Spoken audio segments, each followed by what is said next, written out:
Ladies and gentlemen, boys and girls, drillers, billers and stocking fillers, welcome along to the Joe Spiver YouTube channel where we discuss books and little else. And it is indeed the last Friday before Christmas, folks, which always puts me in mind of primary school, or indeed maybe even secondary school teaching, when of course there was a sort of before Christmas, as I say, the last Friday, maybe on the 20th or the 19th, there would be a sort of state down anarchy or top down anarchy imposed almost, or at least at last liberated after 12 months of it being shackled and chained. At last you were, instead of the usual Friday routine of Euclidean geometry and Spencerian poetry, there was you could have custard fights and watch Jack Sparrow on Pirates of the Caribbean. So the last Friday of before Christmas always reminds me of such classroom ribaldry. So I do hope indeed that although we are now all stately adults, I think I should hate it if a 17-year-old were ever to happen upon this channel.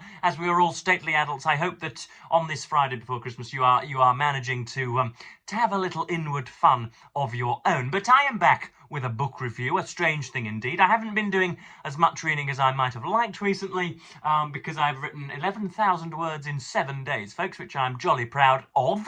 And yeah, as indeed the writer of the book which concerns us today has often said, balancing a ball on the tip of your nose for 6 hours does not usually excite an interest in observing somebody else later balancing a ball on their nose. So if you've spent 2 or 3 hours writing for that day, often spending another 2 or 3 hours in another person's company performing the exact same act can be strange. There are ways of changing that. You can, if you are writing non-fiction, you can read fiction and sort of vary yourself in that way, and make sure that you've got some sort of readerly heterodoxy as a result. So that's what I've been doing. I've been reading Will Self's Walking to Hollywood, folks. Now this Will Self is one of I guess 2 or 3 literary gatekeepers. It was, I think, after I'd seen Tom Hardy's spectacular performance in The Dark Knight Rises for the 3rd or 4th time that I saw his face above an Esquire article, where he's saying, "So you've come today with your city," and all that type of very strange stuff with his mask in Gotham City. I quite liked watching that, and then saw his face on an Esquire magazine. Bought the Esquire magazine. He was donning meretricious Gucci nonsense and was wheeling about in a soft top, I don't doubt, with a maiden most unmeek at his hip, and so I purchased the magazine, when I thought that books were just what should we say? They were just tyranny and boredom betwixt covers with a blurb on the back. And yet I read that Esquire article, and then first up was a gentleman by the name of Will Self, who was using the weirdest words and was moulding and essentially just deploying language in such an insightful, such an inventive, such a frenetic and enthralling way that I thought, goodness me, I would like both first to read everything that you have written, sir, and then perhaps even, heaven forfend, imitate such a practice myself. And so that's what I did. Will Self then mentioned Martin Amis, and before long I was spending 4 or 5 hours in text rather than pedaling about East Yorkshire on a bicycle. Anyway, so this is Will Self, who is a writer still living. It is very rare, is it not, on this channel that we break bread with the undead on this channel. Usually it is people that are commemorated and are pushing up the daisies in the canon. But this is a writer whose heart, at time of recording anyway, in 2024, is still beating. This is Will Self, who has something of a reputation as a member of the enfant terrible, which is strange considering he's now north of 60, I think, but was at one time a sort of glowering, dark, deliberately, you might say, lugubrious figure on panel shows, and of course wrote books in his spare time, I think. But he of course would prefer the horse and the cart to be the other way around, and for him to be known more for his writing than for his panel show appearances and his documentary work and his verbosity in interviews, shall we say, and on political panel shows like BBC's Question Time. So this represents a strange appearance in Self's oeuvre. How many vowels can we shove into a word? Oeuvre. And so you have his first appearances, which are very strange. You have the quantity theory of insanity, which we've seen here. You have my idea of fun. You have the butt, which for purposes of illumination concerns a cigarette butt rather than a pornographic one, or indeed a human one. And then you have later on you have the neo-modernist trilogy featuring Umbrella, Shark, and Phone, which is his more serious and rather snarky period. And then you have a few novels in between, and this is one of those. This is Walking to Hollywood, published in 2010, and in it are three. I'm going to say sort of fictionalized travel logs almost.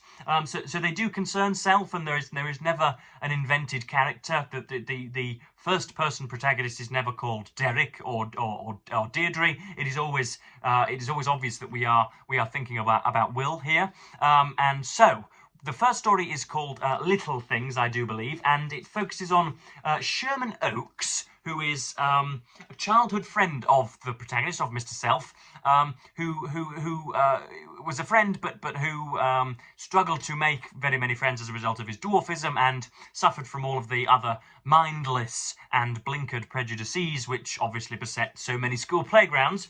But Sherman Oaks, in a strange artistic choice, becomes the finest architect in Britain, or the finest what should we say, the finest structural artist in Britain, because he is barely 4 foot tall. He quite often has likenesses of himself erected in the Seine, or striding next to Anthony Gormley's Angel of the North near Newcastle or whatever, and they are received well by the artistic cognoscenti, and so so Sherman becomes very, very famous. And then you have Will and Sherman's relationship, and fostered therein, and it's very, very nice and very, very enjoyable. I want to note that throughout the three of these, Self's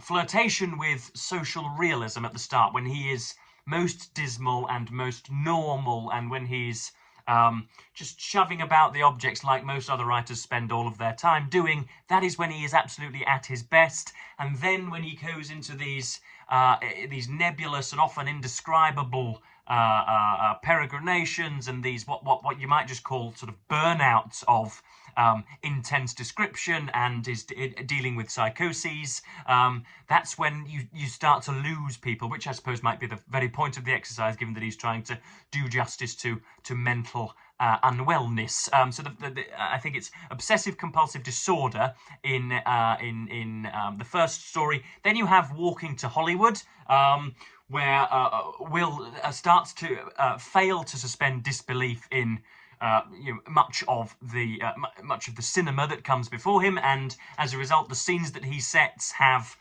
his mother, who is played by, or could well be played by, Judi Dench, a brother who could be played by Ben Stiller. He speaks to a double of Daniel Craig from James Bond's Quantum of Solace at Pinewood Studios, but it's not Daniel Craig, it's his double, so it's all a bit strange. And it essentially deals with the failure to suspend disbelief because of shortened shot times in films, and increasingly cartoonish and ridiculous CGI, which counterintuitively do not seem to be getting more realistic as technology goes on, but become somehow less believable the more lifelike they look, which is something to ponder, folks, in your darkest hours.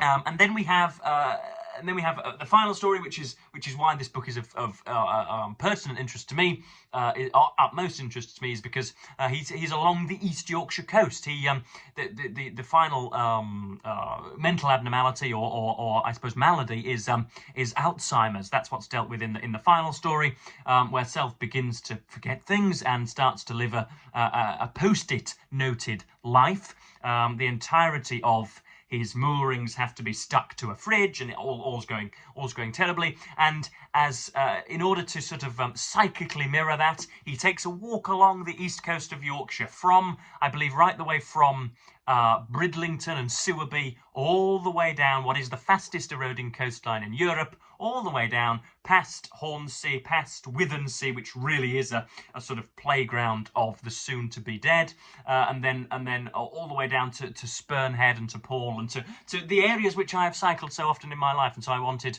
once more to see what Mr. Self made of them, and was mighty impressed as per usual with his writing. You can see why you can see why he is not ever so popular nowadays. He has come close to winning the Booker and has earned, I don't doubt, hundreds of thousands, if not millions of pounds as a result of his writing. But for modern readers who have not read so much as a greeting card since they were 17 and do not like running into obscure words and challenging multi-clausal rhapsodic passages, he can be something of a challenge. But we like a challenge on this YouTube channel, do we not? And I think on occasion sometimes my rabbiting, my drunken rabbiting, or at least my inebriated rabbiting has been compared to Mr. Self. So yeah, we're in the. This is one of the 3 or 4 sections that I've highlighted for your delectation, and we are first of all talking about Sherman Oaks as an artist, and Sherman writes a letter to Will, their friends as youngsters, and then, as ever, become slightly estranged, and then they see one another's career flourishing in real time, and then Sherman reaches out and they meet at an art gallery, and this is Self's brilliant description of that art gallery, where just random worthless pictures which demand quite cruelly your long attention. Worthless pictures are around the gallery, and then Sherman's in the middle. I went and stood on the fringes of the open ears, a representative sample from the Venn intersection of taste and money that exhibited not much of either. The works themselves weren't too bad. They looked like enormous drinks coasters attached to the Hessian walls and bore the curved stains that had presumably been left there by enormous glasses. I couldn't identify the artist, but assumed he must be at the epicenter of a particularly dense thicket of tastefulness. Assumed until trunks parted and I spied Sherman holding forth. So there you've got the particularly dense thicket of tastefulness, and you've seen those thickets of tastefulness in art galleries and indeed in bookshops, haven't you? The prowling literati who think they are much above others, who crowd the speaker in the relevant speaker, and then you've also got I spied Sherman holding forth, a sort of a strange imagination of someone who is not pleased to be there but is saving face for his more artistic friends. And then later on the stories go a little mad. Each of them go a little mad, which I suppose might be the point. But here up in this in this margin, I've written that Will Self is certainly a born scene setter. So this is before he sets off for Hollywood. He is sat at a dinner table where one of his manuscripts might be converted into a screenplay and adapted to be a thronging major motion picture. But many of the people that are dotted around, you know, the Jills and the Jeans and the random Rebeccas and the Terrences and the Stanleys, are played by De Niro and Emma Thompson, essentially replacing every normal person with studied celebrities. As for the casting, it was excellent. The man portraying Jonathan Coe had a strong likeness to the writer. The same symmetrical mop of greying hair, the same half-handsome features. Francois Rivard's role had been nabbed by a swarthy little fellow on whose broken nose the trademark heavy black frame spectacles appeared drawn on, as if by a bored child. But perhaps because of this discord, Francois Galix rolled R's, his exasperated clucks and wheedles of annoyance as he dealt with Marianne, whose très fatiguée was demanding to be taken back to the hotel, seemed all the more authentic. Marianne was played by a dyed blonde at least a decade younger than the real thing, but she husked to perfection. I couldn't assess the Tiffins' performance because they were mostly silent, absorbed in the spectacle of Francois and Marianne's pantomimic codependency. Pantomimic codependency, there's one for your notebooks. As for Yann Perrault, I couldn't remember what he'd looked like at all, and, true to my agnosia, the filmmakers equipped his actor with the mask of featureless flesh. So there you have the pyrotechnical inventions of Mr. Self there. As I say, there is a sort of a granularity and a specificity to some of his descriptions, his longer descriptions, which I think are another sired son of Joyce and Wolfe, which is unfortunate because I think, again, Joyce very, very capable at times, but let himself wander. Virginia Woolf, very capable at times, but let herself wander. It seems that the modernists, so drunk on their new imaginative power, felt that character didn't need addressing anymore at all, and so let themselves slip. But then finally we have in the section entitled Spurn Head, Will is taking a walk along the coastline, and thereby, because that walk in 6 months' time will not be capable of being done by anyone else, because the coast will have receded or will have been attacked by the water, depending on one's perspective. Because the land will therefore have been forgotten. Again, that thematically that matches with his struggles of Alzheimer's.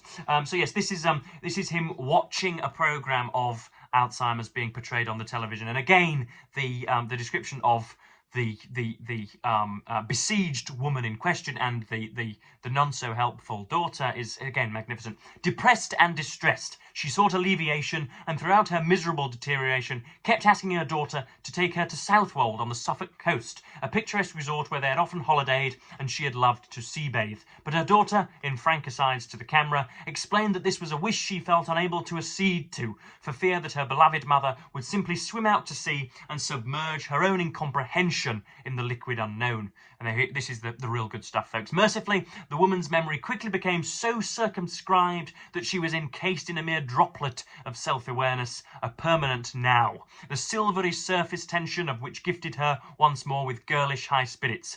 Purged of foresight and all but a few dregs of sensual recollection, she was free to simply be. And it was then finally that her daughter, no longer fearful that she would commit suicide, for she lacked the capacity to formulate a plan, granted her boon. There you are, the permanent now, folks. I thought, when I was discussing alcoholism and drunken bacchanalian sessions in the beer halls and the ale houses, that I was being particularly clever when describing it as the permanent now, when that which is coming afterwards and that which has already been is fringed by alcohol's power. I thought by calling that a permanent now I was being jolly clever, not realising that I had read it before. So that's Walking to Hollywood.